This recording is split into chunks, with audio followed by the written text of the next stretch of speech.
self-discipline and personal accountability. Most people want success, but few are willing to pay the price.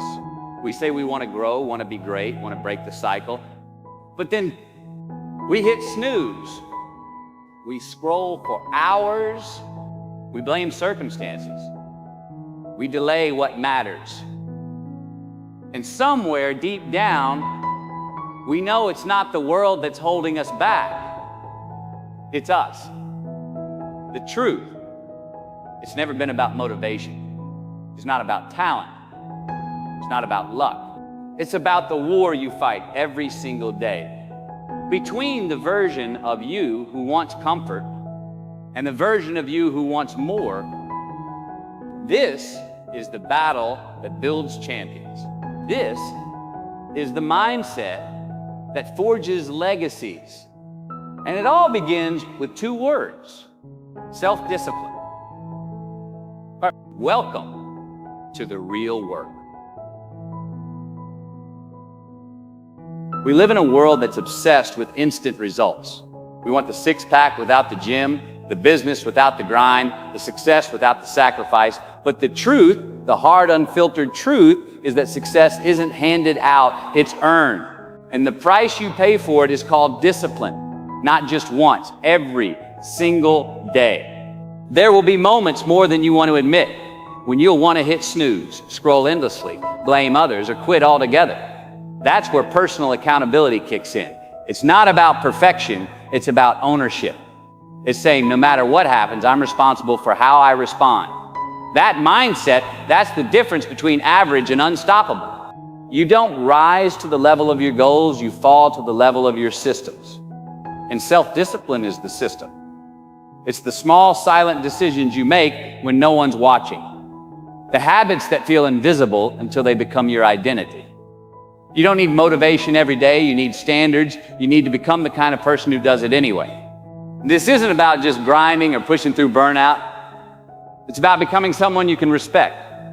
Someone who doesn't run from struggle, but uses it as fuel. This is about becoming the kind of person who doesn't break their promises to others or themselves. Because at the end of the day, it's you versus you, and you've got a legacy to build. Self-discipline is the silent engine behind every meaningful achievement. It's not glamorous, it's not loud, it doesn't show off, but it's the force that wakes you up when your bed begs you to stay. It's what pushes you to make one more call when you're mentally checked out, what helps you close the fridge when no one's looking, and what keeps you writing, building, creating long after the initial motivation fades. In its essence, self-discipline is your ability to govern your behavior in pursuit of a longer-term goal, especially when immediate comfort tempts you to do otherwise. Most people think they need to wait for motivation to act, but motivation is a mood, it's unreliable. Some days you'll have it, most days you won't. That's where people fall short. They believe that greatness only happens when inspiration strikes. But the truth is, the people who accomplish the most in life don't depend on inspiration, they depend on systems. They act regardless of their emotional state. They show up when it's inconvenient. They do what needs to be done simply because it aligns with the person they've committed to becoming. That's what separates discipline from fleeting ambition.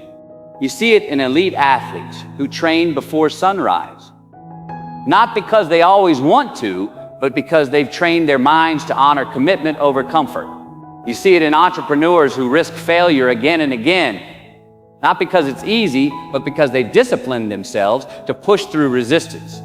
They've decided that growth matters more than ease. And while outsiders praise the results, what they don't see is the quiet decision made thousands of times when quitting would have been easier, but discipline said no.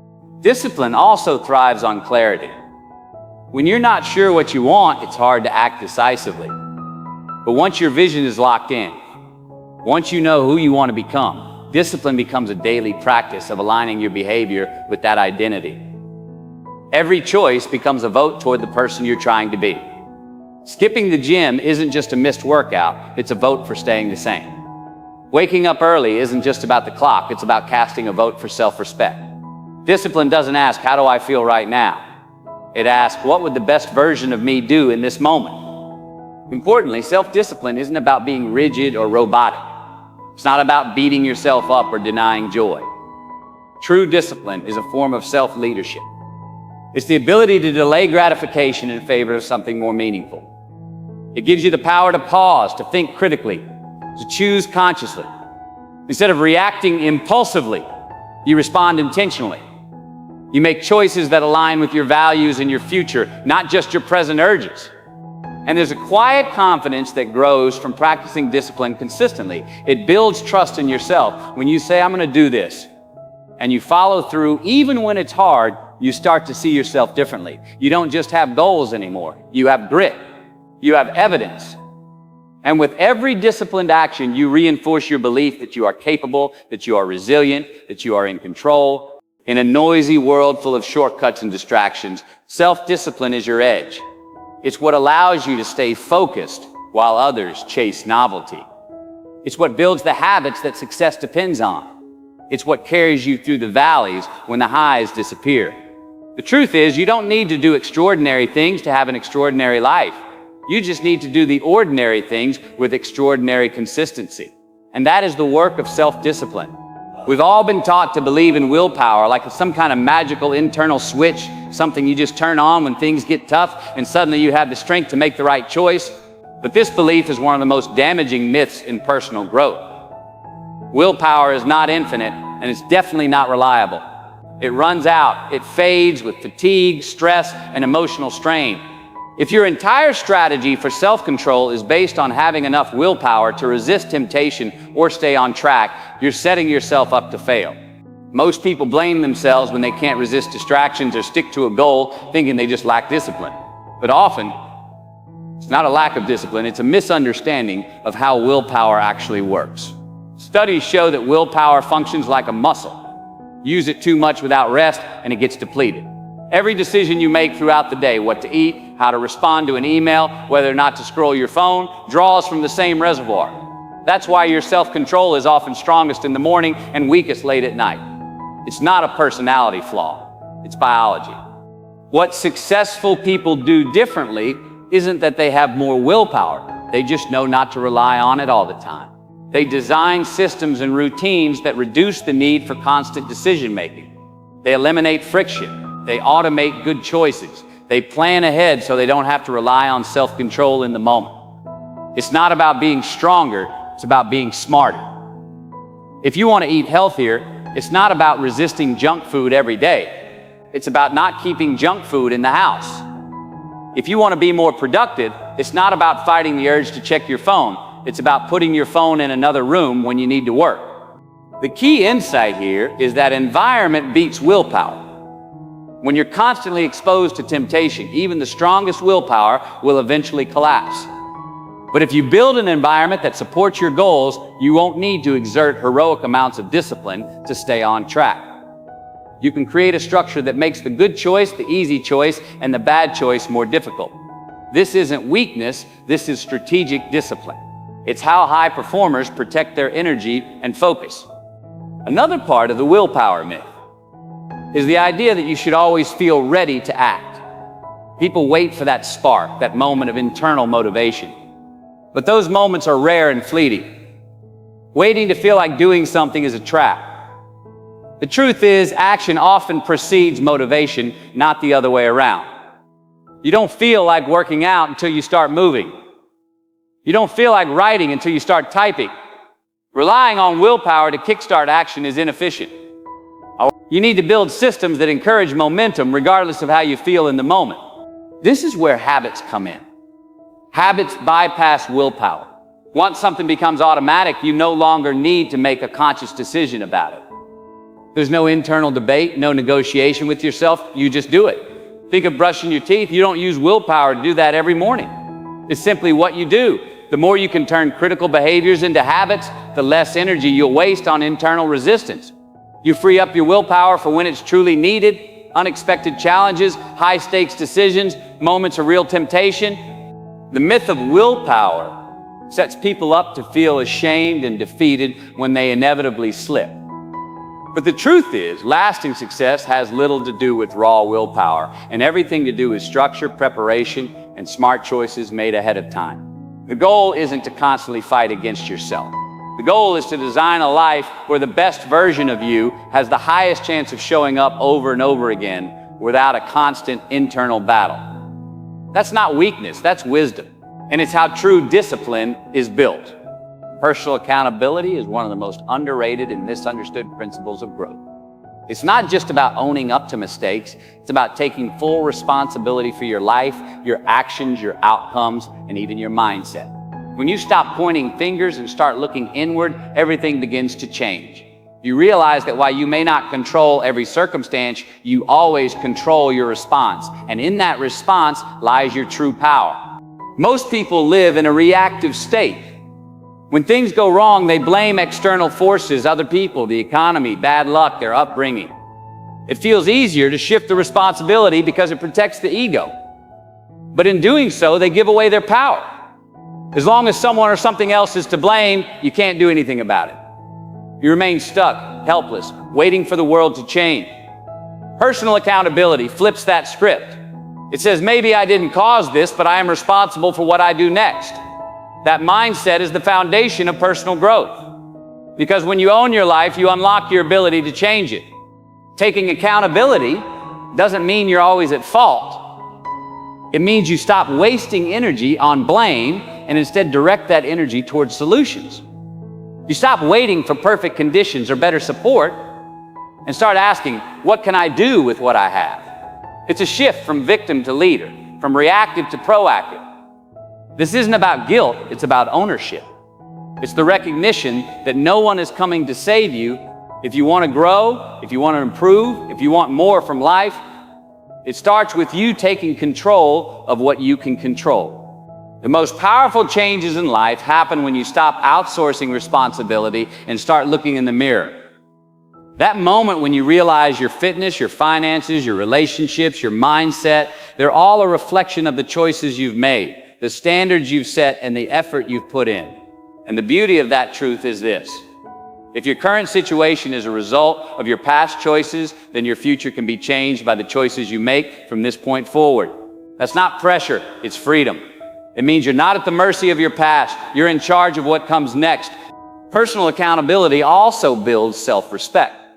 When you consistently hold yourself to a higher standard, you begin to trust yourself. You know that when you say you'll do something, you'll follow through. That kind of integrity isn't just important for productivity, it's foundational for confidence. The people who walk with quiet strength are the ones who know they're not faking it. They've earned that self-belief by showing up for themselves again and again, even when it was inconvenient, even when no one else was watching. In relationships, accountability creates depth and trust. When you're the kind of person who admits when you're wrong, who doesn't make excuses, who owns their part without defensiveness, people notice. It builds respect, it sets the tone, and it frees others to do the same. Leadership isn't about being perfect, it's about being accountable. Whether you're leading a team, a family, or just yourself, people follow example more than instruction. Accountability, practiced consistently, is what earns you that influence. Ultimately, personal accountability is the backbone of growth because it strips away illusion. It doesn't let you hide behind stories or distractions.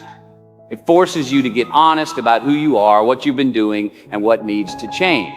And in that raw honesty, there's clarity, there's direction, there's power. The people who grow the most are the ones who take full ownership of their journey. They don't wait for life to happen to them. They happen to life. And they do it with discipline, with courage, and with relentless accountability. Every day, whether we realize it or not, we are choosing between two types of pain, the pain of discipline or the pain of regret. One of them is short, sharp, and heavy in the moment, but it leads to growth, pride, and transformation. The other is delayed, subtle at first, but it lingers and grows over time, often haunting us in silence. The pain of discipline is the price we pay up front for a better future. The pain of regret is the bill that arrives when we've ignored what we know we should have done, and by then it's far more costly. Discipline demands that we do what's hard now so that life becomes easier later. It asks us to resist temptation, to show up when it's inconvenient, to stay focused when distractions call our name. It's the discomfort of waking up early, of saying no to short-term pleasure, of pushing your body when it's tired and your mind when it wants to quit. But here's the truth: discipline may hurt in the moment, but it brings with it the deep satisfaction of knowing you're acting in alignment with your values. You suffer briefly, but the results build confidence, momentum, and purpose. On the other hand, regret creeps in when we consistently choose what feels good now at the expense of what we truly want later. It's not always loud or immediate. Sometimes it hides behind excuses, behind "I'll do it tomorrow," behind the comfort of delay. But eventually it catches up. It shows up when the opportunity is gone, when time has passed, when the gap between where you are and where you could have been becomes undeniable. That's when it sinks in that you could have done more, been more, had you only made the hard choices when they counted. Regret is painful because it's rooted in powerlessness. You can't go back. You can't redo the missed chances or fix the consequences of neglected effort. You're left with what ifs and should haves.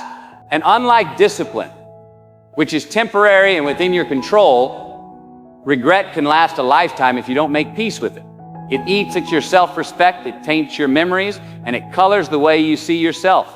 That is the kind of pain no one talks about until it's too late. The irony is that the pain of discipline is often overestimated, while the pain of regret is underestimated. Discipline seems hard until you realize the cost of not doing the work. Missing a workout seems small until your health declines. Putting off a conversation seems harmless until the relationship breaks. Delaying your dreams seems safe until you're staring at a future that no longer excites you. And the deeper tragedy is that many people are suffering from the pain of regret without realizing that they had the power to avoid it all along. What changes everything is awareness.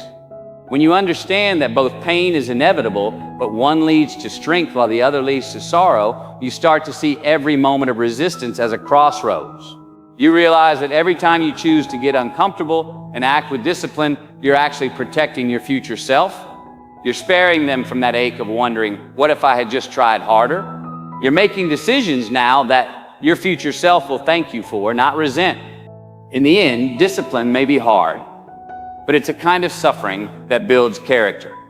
It's empowering. It teaches resilience.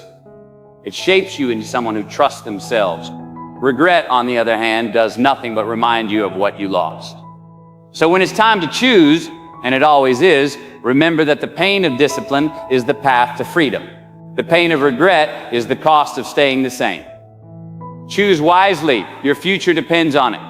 Every single day, the most important battle you'll ever face is the one between who you are and who you're capable of becoming. It's not you versus the world. It's not you versus your past, your circumstances, or even the opinions of others. It's you versus you. The internal dialogue that starts the moment you wake up. The quiet tug of war between comfort and commitment, between excuses and execution. This battle isn't loud, but it is relentless.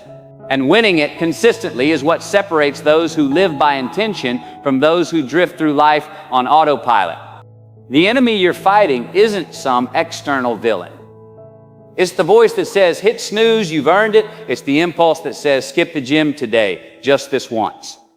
It's the temptation to delay, to avoid, to justify behaviors that take you further from your goals. That voice doesn't scream, it whispers. It sounds reasonable. It sounds familiar. But make no mistake, it is resistance in disguise. And the more you give into it, the more power it gains. The more you give up your mornings, your focus, your potential, the more that inner comfort-seeking self begins to dominate your identity. What makes this battle so difficult is that no one sees it but you. There are no referees, no trophies, no public recognition for showing up to fight it. It's fought in silence when you choose to read instead of scroll, to work instead of coast, to prepare instead of procrastinate. That's why it requires such high self-awareness. You have to be brutally honest with yourself about what you're doing and why.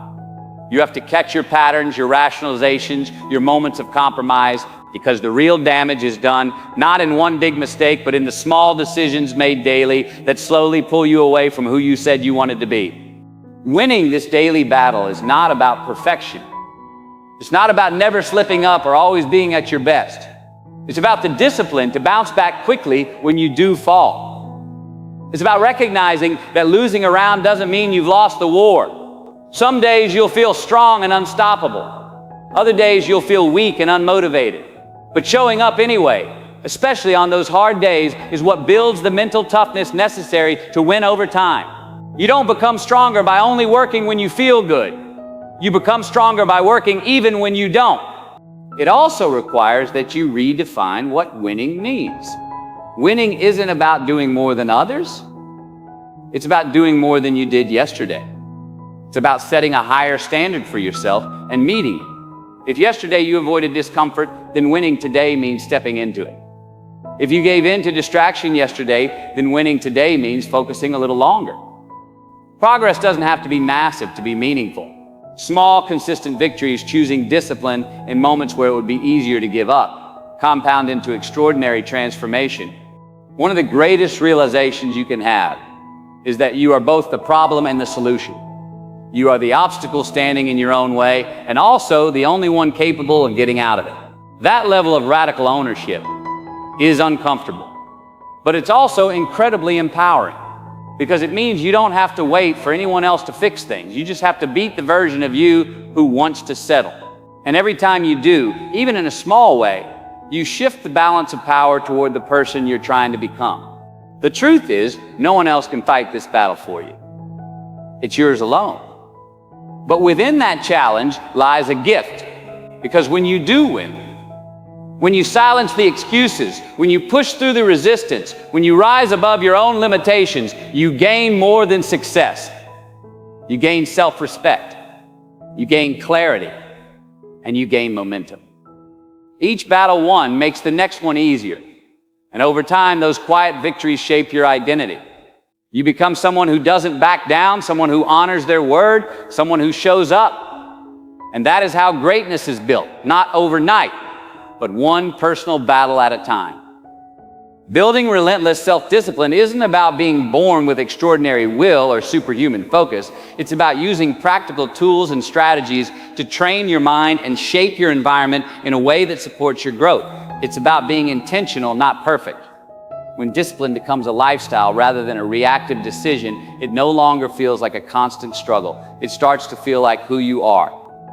And to reach that level, you need systems, routines, and mental frameworks that keep you aligned with your goals, especially when motivation disappears. One of the most powerful tools for developing self-discipline is creating a strong morning routine. How you start your day sets the tone for everything that follows. If your first actions are intentional, waking up at the time you promised yourself, engaging in something that fuels your mind or body, you immediately begin the day with a win. This first win creates momentum. It signals to your brain that you're in control and that today will be guided by purpose, not impulse. A structured morning gives you mental clarity, minimizes distractions, and reminds you of your priorities before the noise of the world sets in.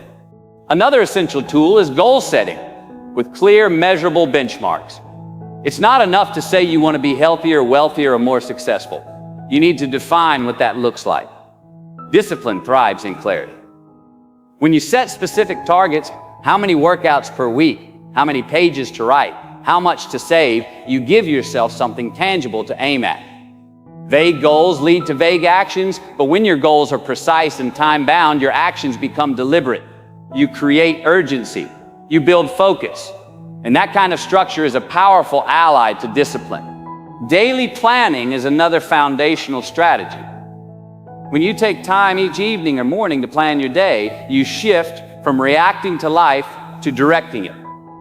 You anticipate obstacles. You block time for deep work. You reduce the likelihood of distractions stealing your attention. And it's not about packing your schedule with endless tasks.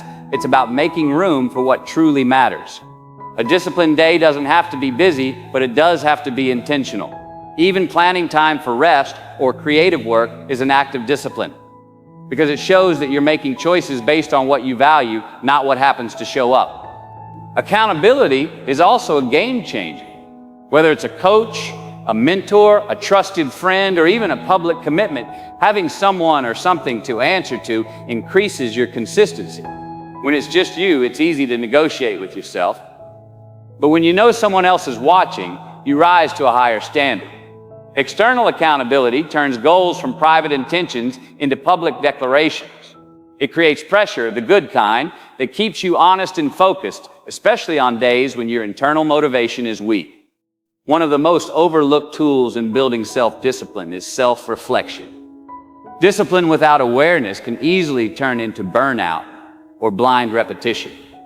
Take time regularly to review your actions, your habits, and your progress. Ask yourself tough questions. What am I avoiding? Where am I making excuses? What needs to change? Honest reflection helps you course correct. It shows you what's working and what's not. It prevents you from drifting, and it deepens your understanding of yourself, which is essential if you want to sustain long-term growth. Finally, the simplest but most powerful tool of all is repetition. You don't need massive change to become more disciplined. You need consistent practice. Doing the small right thing over and over again builds trust in yourself. The more you repeat disciplined actions, the more automatic they become. Over time, those small repetitions compound into powerful identity shifts. You no longer need to remind yourself that you're disciplined. You believe it because you've proven it. In the end, relentless self-discipline is not about being perfect every day. It's about having the tools to reset, refocus, and realign quickly. It's about mastering the art of beginning again, no matter how many times you fall off track. With structure, clarity, reflection, and consistency, you don't just act with discipline, you become disciplined. And once it becomes part of your identity, it no longer feels like a burden. It feels like your natural state. Accountability is often misunderstood. Many people hear the word and immediately associate it with blame, punishment, or guilt. But true accountability, when embraced with the right mindset, is not about assigning fault. It's about taking ownership of your actions, your choices, and your outcomes in a way that empowers you to grow. It is the declaration that your life is your responsibility and that no one else gets to dictate your direction, your pace, or your potential. Accountability is the opposite of blame. It's the foundation of freedom because it puts the power of change firmly in your hands. When you blame others, you surrender your influence. You place your future in someone else's control and wait for them to fix, change, or understand something they may never take responsibility for. But when you hold yourself accountable, you no longer wait. You act. You stop depending on circumstances or people to improve your life, and you start building solutions. This mindset doesn't weaken you, it makes you unstoppable. Because instead of complaining about what's not working, you ask, what can I do to move forward? That one question asked consistently can transform your entire life. Accountability also means facing the reality of your actions without excuse or denial. It requires that you be brutally honest with yourself, not in a way that tears you down, but in a way that wakes you up. You stop sugarcoating your effort. You stop pretending you're giving your best when you're not. This level of honesty is uncomfortable, but it's also the beginning of real change. You can't grow from what you refuse to acknowledge. And when you take responsibility, even for the small things, you train your brain to look inward for answers rather than outward for justification. In many ways, accountability is a form of self-respect. It's the act of holding yourself to your own standards. Not because someone else is watching, but because you are watching. You know when you cut corners. You know when you're capable of more.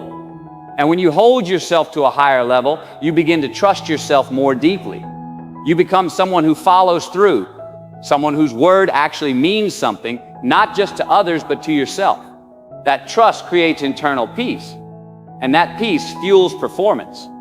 The most powerful leaders, creators, athletes, and visionaries all have one thing in common: they don't run from accountability. They seek it. They invite feedback. They want to know where they fell short so they can improve. Because they understand that growth is not a threat, it's an opportunity.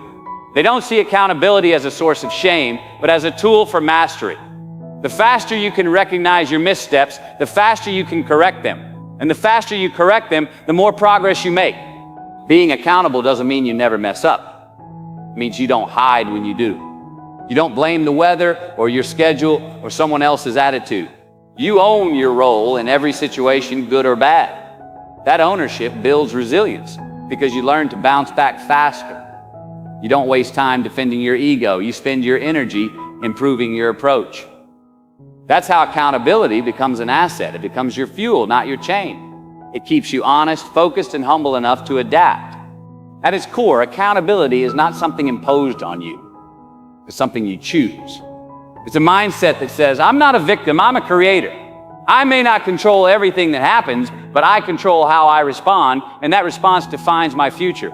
That shift from blame to responsibility is one of the most liberating shifts you can ever make. It gives you your power back.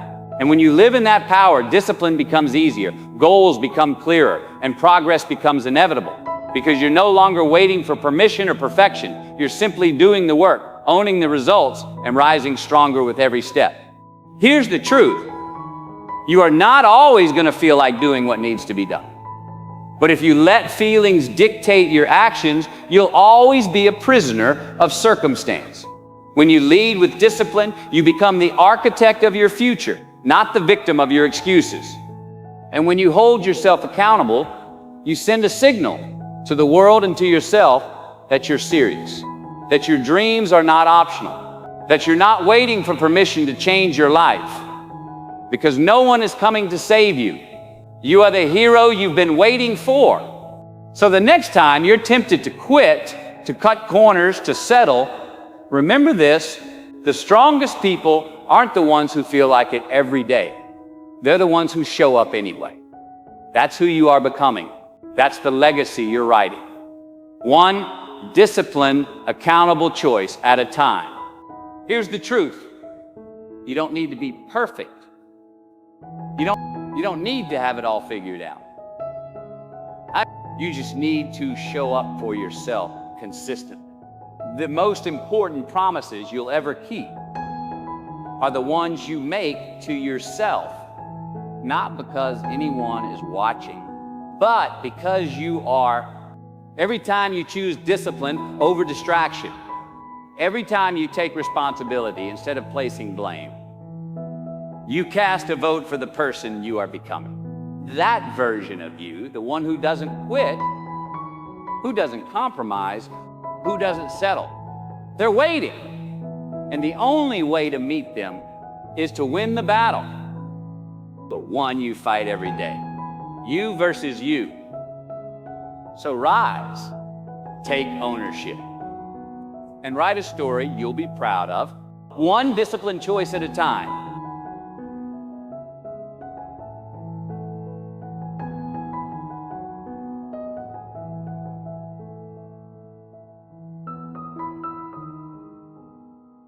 If this message moved you, share it. Leave a comment below. I choose discipline. And don't forget to subscribe for more content that challenges and transforms.